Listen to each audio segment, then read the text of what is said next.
Ayos pa ba tayo dyan, mga lalaki?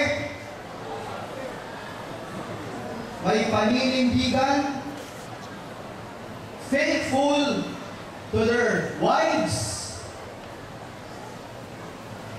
faithful perhaps kung meron mo kayong mga girlfriends, at naninindigan sa katotohanan. Para sa kaibigan ko, this is the essence of a real man. Pag wala tayo nito, ibig sabihin nun, ano tayo?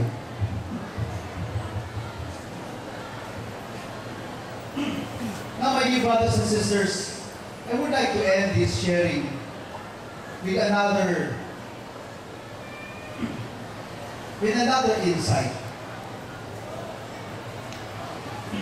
Alam niyo, gusto ko i-share sa inyo na ganito. Joseph is that kind of person who ritualizes events, making these events memorable. Siguro gusto kong tapusin ang aking sharing sa ganito. Si Tata Joseph ay isang klase ng tao na ginagawa niya isang makabuluhang ritual ang kada pangyayari. At ang pangyayari ito ay maging makabuluhan, memorable. Because many times, many brothers and sisters, we would take things for granted. Hindi na tayo, we don't ritualize things. We take it easy nowadays. Halimbawa, tayong mga lalaki, paano ba tayo ngayon nanligaw? Text na lang. Dito na me, where na you? Tayo na? Gano'n na? Gano'n na lang? Or baka tayong typical na, well, napakasimple lang, parang ganito lang.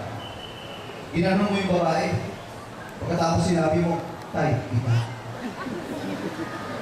Tapos sabi din ng lalaki, tay, din kita. Mag-on na sila. Ganun lang. Ganun lang kasimple. Nagsikuhan lang, may nangyari na. My dear brothers and sisters, we tend to simplify things. Well, we have to be simple like Tata Joseph, but we should not simplify things. We should learn how to ritualize. Like as we celebrate the Eucharist is a ritual, a memorable ritual. Kaya sinasabi ng Panginoon, do this in memory of me. We don't simplify things. We ritualize things. And my dear fathers, especially my dear fathers, do you still ritualize events with your family, especially with your kids? Balikan natin yung panliligaw. Kasi noon, hindi ganun kasimple ang manligaw. Diba? Gumawa ka lang ng sulat, hindi na ganun kasimple. Ano bang, pag gumagawa pa tayo ng sulat, anong ginagawa natin?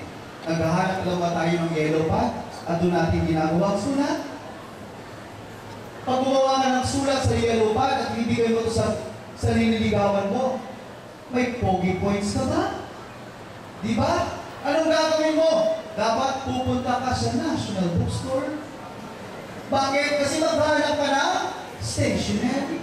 At hindi na ordinaryong stationery. Dapat pag binuksan ito, mabango. Scented ang stationery. Pagkatapos mag-uumpisa ka na bang gumawa ng sulat? Hindi, kasi dapat naka 96.3 ka. Easy rock. Kasi maraming love song doon. Meron kang background music habang nagsusulat ka ng love letter. Kaya ang ganda-ganda, to my ever dearest. Natapos ang sulat, at pagkatapos ipo-fold lang ka ito, ng basta-basta lang. Hindi, dapat ilang fold? 3. Kasi para pagbukas niya, I love you. At pagkatapos ilalagay yan sa isang sobre, pagkatapos, ano ba? Paano mo siya i-close? Ano ang dapat na close. Kukuha ka lang ba ng mga tubig-tubig dyan kung saan-saan? Hindi. Dapat laway. Ilalawayan ito. Kasi ilalagay mo pa yun eh. Ano ilalagay mo? Sealed with a kiss. Kaya dapat nilalawayan. At hindi lang nagtatapos dyan. Ano pa? May nakalagay pa doon. Smile before you open. Wow! Kaya pagbukas ng iyong nililigawan. At bago niya ito binuksan, at nakalagay, smile before you open. Napasmile na agad. Isang pogi points na yun. Tapos may nakalagay doon, sealed with a kiss. At nung binuksan, wow, ang bango. I love you. Wow! Pag ikaw ang nililigawan, matindi ito. Ang dami mo ng pogi points. At tapos nakalagay doon, to my ever dearest liwayway.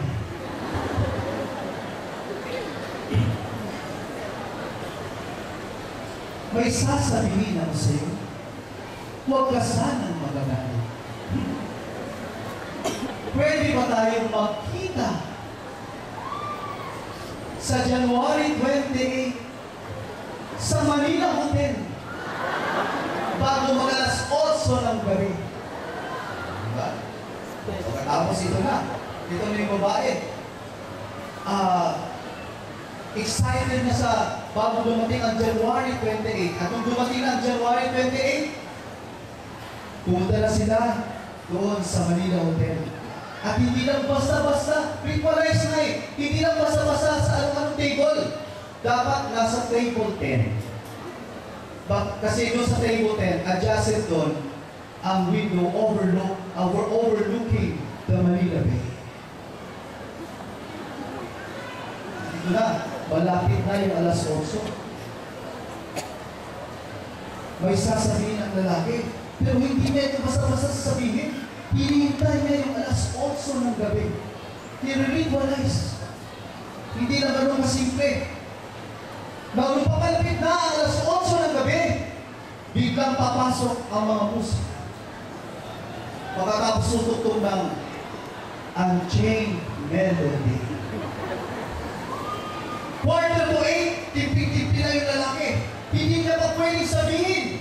Ang kanya gustong sabihin sa babae, bakit? Kasi, pag malapit ang alas 8, sa Coconut Tree, unti-unti ng, kasi bakit January 28 pala?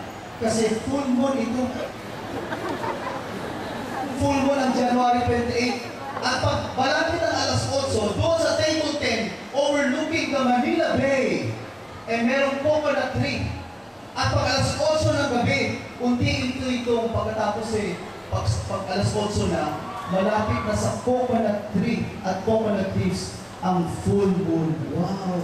Romantic. Pagkatapos, Unchained Melody. Ngayon, alas 8 na. Sasabihin ng lalaki. May sasabihin sana. Kung pwede, huwag kang magagalit. Sasabihin ng lalaki, pwede ba akong magtanong? Sabi ng babae, pwede. Ano ang iyong tanong? Sabi ng lalaki, meron ba akong buwang dyan ang pag-asa sa iyong puso? Ganun lang kasimple. Pagkatapos, hinawakan, daliri lang na. Ang kamay ni Liwayway. At doon nag-umpisa ang matinding relasyon ni Liwayway at ni Nonoy. Wow, my dear brothers and sisters, alam nyo, pag nag-away ang dalawang ito, halimbawa nagkatuluyan sila, simple lang ang gagawin ng lalaki. Habang nag-away sila, huwag na lang tayo mag-away dito. Naalala mo ba alas 8 ng gabi. Sa table number 10 sa Manila Bay. Pagkaalala yun ng babae, pinatawad na ako. My dear brothers and sisters, my dear boys, mga tatay, mahaba na ang mobile ko. Do we have the time to ritualize things with our kids, with other loved ones, so that we could build wow memories with them? Mga tatay, halimbawa, ano pa bang mga magagandang alaala ang maalala ng inyong mga anak? Halimbawa, katulad ko, bakit ko gusto-gustong kumain ng ice cream? Bakit gusto-gusto natin kumain ng ice cream? Di ba ito yung isang mga alaala nung nakaraan natin with our dad, for instance? Sa ating mga tatay na kasama-sama natin silang pumupunta sa plaza at kumakain ng ice cream. What are your wow memories with your dad? Just to end this sharing, my dear brothers and sisters, naalala ko yung daddy ko. Alam niyo, maraming kapalpakan ang daddy ko sa amin. Sa totoo lang. He's not even a good provider to us. But he was just simply there, so silent. Pero hanggang ngayon, ang dami ko pang alaala tungkol sa kanya. Isang alaala hindi ko makakalimutan na natutunan ko sa buhay ko is about the value of honesty. Kasi one time po, ang daddy ko, ang galing niyang makimigyan noon. Wala pang computer. No looking, pag nagmakimigyan. Ang bilis-bilis niya. Kaya one time pumasok ko sa opisina, sabi ko, Dad, pwede bang ipatay ko sa iyo ang aking project?